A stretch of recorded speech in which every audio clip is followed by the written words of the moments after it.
नमस्कार साथियों, मैं अनूप कुमार और आप देख रहे हैं न्यूज़ बिंदु। सेबेस्टियन फर्नांडिस जी जो यहाँ शिवसेना यूडीटी से वार्ड नंबर 20 से चुनाव लड़ रहे हैं, आइए जानते हैं इनसे चुनाव के बारे में, किस तरह से ये चुनाव लड़ रहे हैं और क्या ये चुनाव जीत पाएंगे, क्या स्ट्रेटेजी होगी चुनाव की।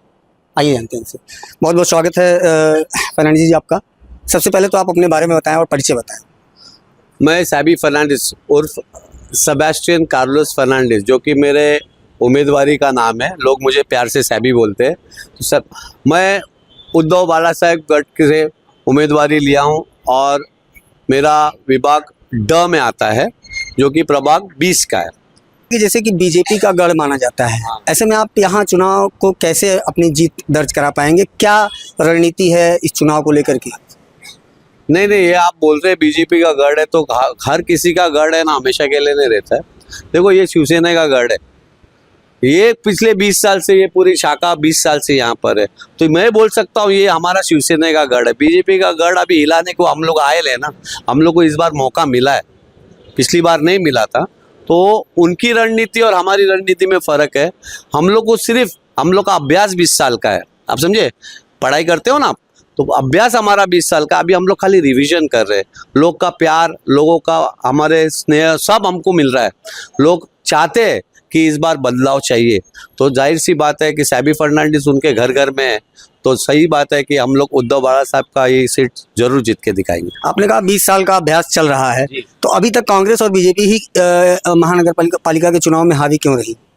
इसलिए क्योंकि हमारे जो नेता उस टाइम में थे, जो कि 146 में ज़्यादा ध्यान दिए, और ये बीजेपी, उन लोग का ऐसा मेंटेलिटी थी कि गुजराती है, राजस्थानी है, बीजेपी के वोट ज़्यादा है, ऐसा कुछ नहीं है। हम 20 साल से यहाँ गुजराती से भी प्यार है हमारे को, राजस्थानी लोग से भी प्यार है, मारवाड़ी से भी प्यार है, जैन लोग से भी प्यार है। जबकि वो यहाँ भी आते हैं, हमारे से मिलते हैं, उनको मालूम है कि यहाँ हमारा काम, सोशल काम बहुत मजबूत है, लेकिन हमको मौका नहीं दिया इलेक्शन में खड़ा रहने के लिए। अब मौका मिला है तो जाहिर से उनके यहाँ से भी हमको वोट गिरेंगे, ये हमको विश्वास है। आपने सभी प्रांतों का नाम लिया, इसमें उत्तर भारतीयों का नाम लिया, जबकि उनकी भूमिका महाराष्ट्र में खासकर जो इस तरफ के क्षेत्र है, मीरा भाईंदर से लेकर नाला सोपारा और वसई और इस तरह के जो क्षेत्र हैं, यहाँ इनकी भूमिका बहुत आयत रूप में देखी जाती है। तो ऐसे में उनकी भूमिका को लेकर के क्या रुख है आपकी पार्टी और मन से, यहाँ तक की युति है शिवसेना और मनसे की, तो उसको लेकर के क्या उत्तर भारतीयों के प्रति उनका रवैया है या रहेगा? देखो, यहाँ के जितने भी, मैं तो पूरी महाराष्ट्र का और मीरा भाईंदर का नहीं बता सकता हूँ, लेकिन जहाँ तक प्रभाग 20 के जितने भी उत्तर भारतीय है, इनका मेरा आज से नहीं, पिछले 20 साल से तालमेल है। जो भी एक छोटे धंधा रखता हो, शायद किसी की दुकान हो, लेकिन उत्तर भारतीय हो, मेरे को आदर से मेरे को मानते हैं, और मेरे को विश्वास है कि हम लोग उनका साथ लेके ही हम लोग आगे बढ़ के जीतते वाले, क्योंकि उनका प्रभाव है इधर, उनके मतदार है। तो उत्तर भारतीय अलग हम लोग करने का ऐसा नहीं, ये तो मैं इसलिए बोला क्योंकि खास करके बीजेपी, जो हकीकत में लोग बोलते हैं कि गुजराती और मारवाड़ी लोग का ही है, ऐसा कुछ नहीं है, हम लोग के भी उन लोग है, ये मैं बता दें। और उत्तर भारतीय का हमारे पे प्रभाव है, उत्तर भारतीय वाले हमको बहुत प्यार करते हैं। अभी हाल ही में पंजाब आईजी का एक मामला हुआ है, जिसमें करोड़ों रुपए को लेकर के आत्महत्या का प्रयास का मामला सामने आया, जिसमें यहाँ की पुलिस ने सहयोग किया पंजाब पुलिस को, जिसमें भाजपा का एक युवा नेता जो है शेरा ठाकुर गिरफ्तार करके गया। इसको कैसे देखते हैं और क्या भाजपा का प्रभाव इतना है कि पुलिस भी सुरक्षित नहीं अपने आप को महसूस कर सकती, जबकि यहाँ भी आपके भाजपा की ही गठबंधन की सरकार है? भाजपा का ऐसा है कि भाजपा में जो भी जाता है वो तो पहली बार वॉशिंग मशीन से धुल जाता है। दूसरी बात, उनका एटीट्यूड और वो इतना बढ़ता है कि उनको मालूम है हम लोग क्राइम करेंगे तो भी हमको हमारे वरिष्ठ लोग बचाने वाले हैं। ये जो अभी पकड़ा गया है, पता नहीं मेरे को कौन है, मेरा परिचित नहीं है, लेकिन मैंने पढ़ा है कि इन्होंने साइबर क्राइम किया है, मतलब इन्होंने यहाँ का वहाँ का पैसा ट्रांसफर, वो कुछ भी है वो तो क्राइम ही है, लेकिन वो यहाँ करने के बावजूद भी वो युवा मंडल का कोई बड़ा पद लेता है। वैसे हम लोग तो शिवसैनिक और मनसे वाले नहीं कि हम लोग क्राइम करके पद लेने वाले। तो अभी लोगों को जागरूक हो गया कि इतना बड़ा पद लेने के बाद, जो कि नरेंद्र मेहता के खास होने के बाद भी लोग टीवी में देख रहे हैं कि वो उसको पकड़ा गया है, तो अभी उनके हिसाब से वो देखे क्या करने का। आप ये कह रहे हैं कि क्राइम करके भाजपा में लोग पद पाते हैं? जाहिर सी बात है, अभी केस अभी ओपन हो गया, पद तो उनको पहले मिला रहेगा। मैं तो उनको जानता नहीं, लेकिन जो मैं देख रहा हूँ वो मैं खुला बोल रहा हूँ। अब जब क्राइम किया है, जब क्राइम करते हो तब जाके पुलिस दरवाजे पे आती है ना, बगैर क्राइम किए कोई पुलिस वाला इधर कोई किसी के दरवाजे पे जाता नहीं है।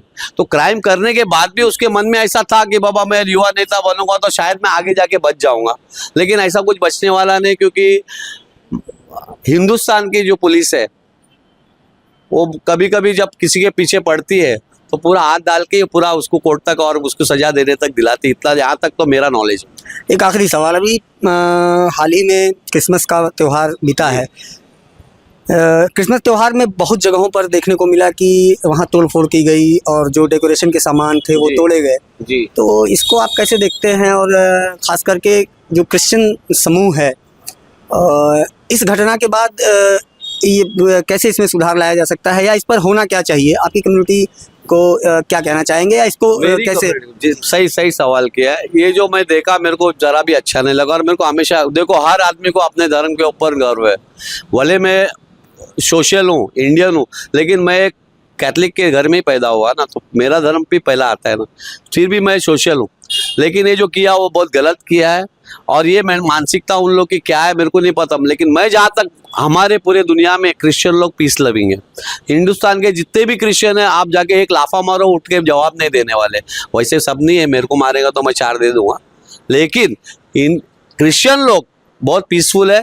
और जो ये हरकत की है हमको देख के अच्छा नहीं लगा, क्योंकि हमारा त्यौहार का टाइम था। आप देखो मेरे सामने ही अभी मैंने जीसस क्राइस्ट का क्रिप बनाया है, इधर स्वामी है, तो मेरे जैसे सब लोग बनेंगे तो मेरे को नहीं लगता ये हादसे कभी होते रहेंगे। लेकिन कुछ असामाजिक तत्व की मेंटेलिटी है कि ये करने से उनको ऐसा लगता है उनका नेता उनको बढ़ावा देगा, उनको हार पिनाएगा, ये लालच में उन लोग करते हैं। ये रियली हमारे जीसस को हेट करने वाले नहीं या नफरत करने वाले लोग नहीं, ये तो खाली उन लोग अपनी औहदा बढ़ाने के लिए ये सब हरकत करते हैं, टीवी में आने के लिए ये सब हरकत करते हैं। मैं इसका निषेध करता हूँ, पहले भी करते आया और जिंदगी भर करूँगा। एक आखिरी बात, तो हमारे चैनल के माध्यम से आप यहाँ की जो जनता है, महानगर पालिका क्षेत्र के आपके वार्ड की जनता है, आप उनसे क्या अपील करना चाहेंगे और क्या उनको वादा करना चाहेंगे कि अगर आप चुन के आते हैं तो उनके लिए क्या राहत का काम सबसे पहला करेंगे जिससे कि उनको सबसे पहले लाभ मिले, फायदा मिले? यहाँ के सब नागरिक लोग को मैं यही बताना चाहूँगा कि सब समझदार है, खास करके शांति नगर में सब पढ़े लिखे लोग हैं। पढ़े लिखे लोग के भी है ना मानसिकता उनकी थोड़ी चेंज होना मांगता है। जो स्थानिक है, जो स्थानिक लेवल पे 24 घंटा लोगों की सेवा करता है, मैं ही अकेला नहीं, बहुत सारे ऐसे होंगे। तो इस वक्त बदलाव लाने का तो जो स्थानिक है, जो लोगों के काम आ रहा है उन्हीं को चुनना चाहिए, ना कि है ना हम लोग हमारे समाज के कोई लोग बोल दिया कि भाई आप लोग इसको वोट डालना, ऐसा नहीं होता है, ऐसा होना भी नहीं चाहिए। लेकिन वही हो रहा है, शायद अभी मेरे खड़े के रहने से, मेरे जीतने से लोगों को ऐसा एक मैसेज जाएगा कि हाँ शांति नगर की जनता भी सच्चे कार्यकर्ता को वोट दे के जिताना चाहती है और जिताती है। एक आखिरी सवाल रह गया था, मैं माफ़ी चाहूँगा। चुनाव में अक्सर ये सालों से चला आ रहा है और ये परिपाटी बन गई है कि चुनाव के आखिरी समय में पैसा बढ़ जाता है, पब्लिक या मतदाता उससे प्रभावित हो जाते हैं। वो भी चुनाव का एक निर्णायक मोड़ साबित होता है। तो ऐसे में आप कैसे देखते हैं कि इस इतने जो है भौतिकवाद के समय में सही तरीके से चुनाव लड़ करके जीतना किस तरह से संभव है, और क्या जनता को इस बात को समझना चाहिए? ये तो पहली बात तो पब्लिक के हाथ में होना चाहिए। पैसे बढ़ते चुनाव के एक दिन पहले सब गेम बदली होता है, लेकिन मैं बहुत गरीब कार्यकर्ता हूँ, मैं किसी को पैसा दे के वोट लेने वाला तो है ही नहीं। मैं एकदम सर्वसामान्य जैसा शांति नगर के जितने रहते हैं उसमें का भी मैं हूँ, 1 BHK में रहने वाला हूँ। मेरी बैंक बैलेंस बिलिंग एकदम नॉर्मल है, लेकिन मैं लोगों की सेवा करता हूँ, तो मेरे काम के दम पे मैं लोगों के पास जाने वाला हूँ। मैंने लोगों को जो 20 साल दिया है, तो इस बार मैं बोलूँगा लोगों को कि आप मेरे को एक वोट दे के मैं आपकी सेवा ऑथराइज होके करना चाहता हूँ, यही मेरी मंशा है। क्योंकि कॉर्पोरेटर होने के बाद क्या होता है, जो आप मेहनत करता है ना कार्यकर्ता, उसका इतना सुनवाई नहीं होती है। अगर मैं कॉर्पोरेटर बनता हूँ तो मेरी सुनवाई इतनी मजबूत हो जाएगी कि मैं 20 नंबर वार्ड को एकदम पहले 10 साल में जो नहीं देखा मैं 2 साल में बदली करके दिखा दूंगा। तो ये थे साथियों हमारे साथ सेबेस्टियन फर्नांडिस जी, जिन्होंने अपने चुनाव की रूपरेखा को आपको बताया। आप देख रहे हैं न्यूज़ बिंदु, मैं अनूप कुमार, नमस्कार। Thank you.